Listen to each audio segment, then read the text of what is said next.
બનાસકાંઠામાં ફેક્ટરી દુર્ઘટનાની તપાસ માટે સરકારે ઉચ્ચ સ્તરીય સમિતિ બનાવી.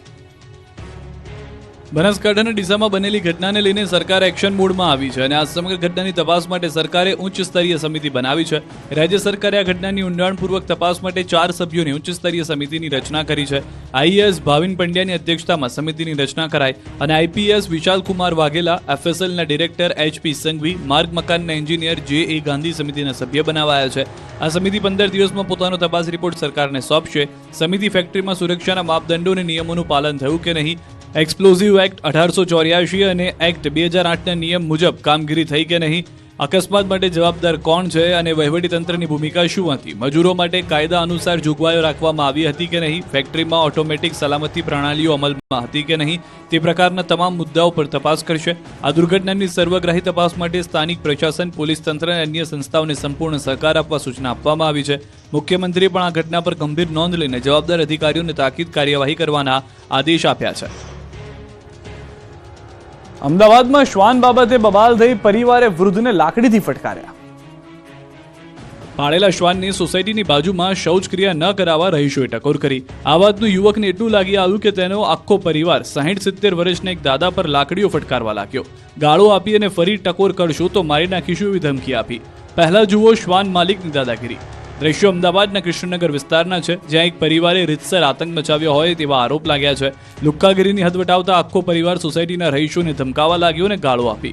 સોસાયટીના લોકોએ વિનંતી કરી કે તે તમારો શ્વાન અહીં શૌચક્રિયા કરે છે, પછી ત્યાં અમારા બાળકો રમતા હોય છે, બીમાર પડે છે. જેના જવાબમાં લુક્કાગીરી કરનાર પરિવારે કહ્યું કે તો તમારા છોકરાને ત્યાં રમવા ન જવા દો.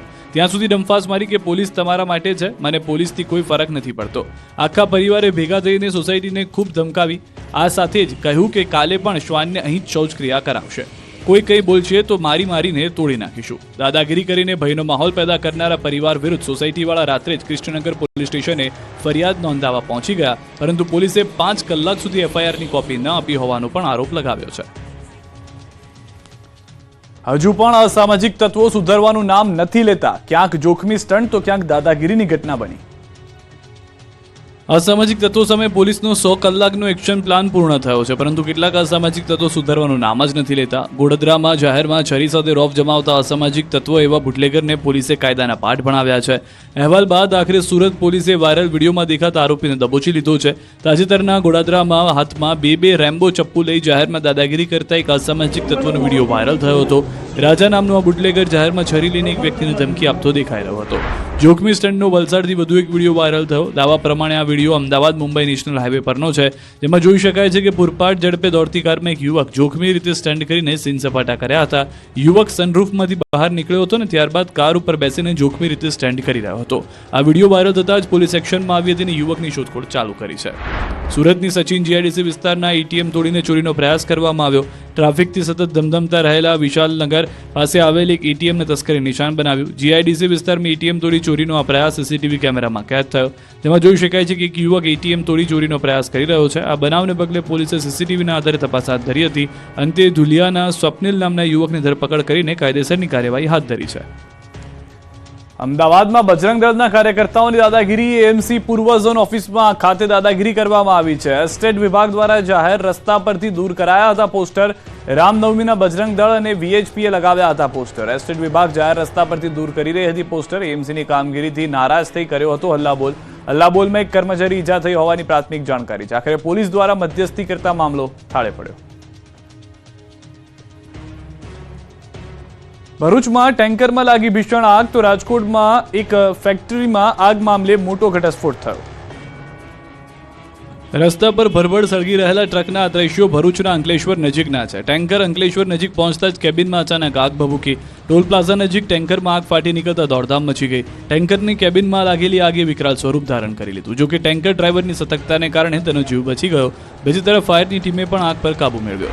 આ તરફ રાજકોટની જેકે કોટેજ ફેક્ટરીમાં આગ મામલે મોટો ઘટસ્ફોટ થયો. પોલીસ તપાસમાં સામે આવ્યું છે કે રૂડાની મંજૂરી વગર જ ફેક્ટરી ધમધમતી હતી.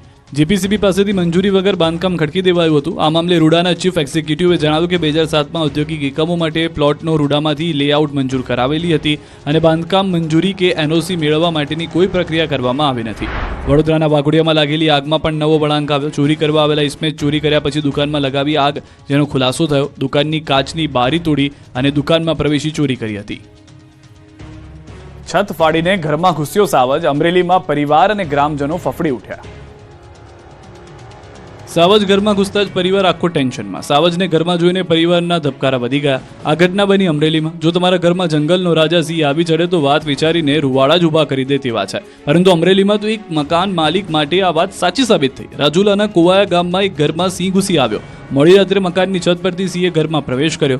સાવજની ઘરમાં એન્ટ્રીથી ભારે અફરાતફરીનો માહોલ છવાયો. ઘરના સભ્યોને ખ્યાલ આવ્યો કે સિંહ આવ્યો છે તો ટોર્ચ મારીને લોકોએ પુષ્ટિ પણ કરી. જ્યારે ટોર્ચ મારી ત્યારે સિંહ દેખાતા લોકોના પગ પણ ધ્રુજવા લાગ્યા. સ્થાનિકોએ સાથે મળીને હાકલા અને પડકારા કરતા સિંહ રહેણાંક મકાનની બહાર નીકળી ગયો. સાવજે કોઈ વ્યક્તિ ઉપર હુમલાનો પ્રયાસ ન કરતા ગ્રામજનોએ રાહતનો શ્વાસ લીધો. તે બાદ સ્થાનિક લોકોએ સિંહને દૂર ખસેડવા માટેનો પણ પ્રયાસ કર્યો હતો. ખેડામાં વૃદ્ધને બંધક બનાવીને લૂંટનો બનાવ. 2 લાખ ઉપરાંતનો મુદ્દામાલ લૂંટી લૂંટારૂ ફરાર.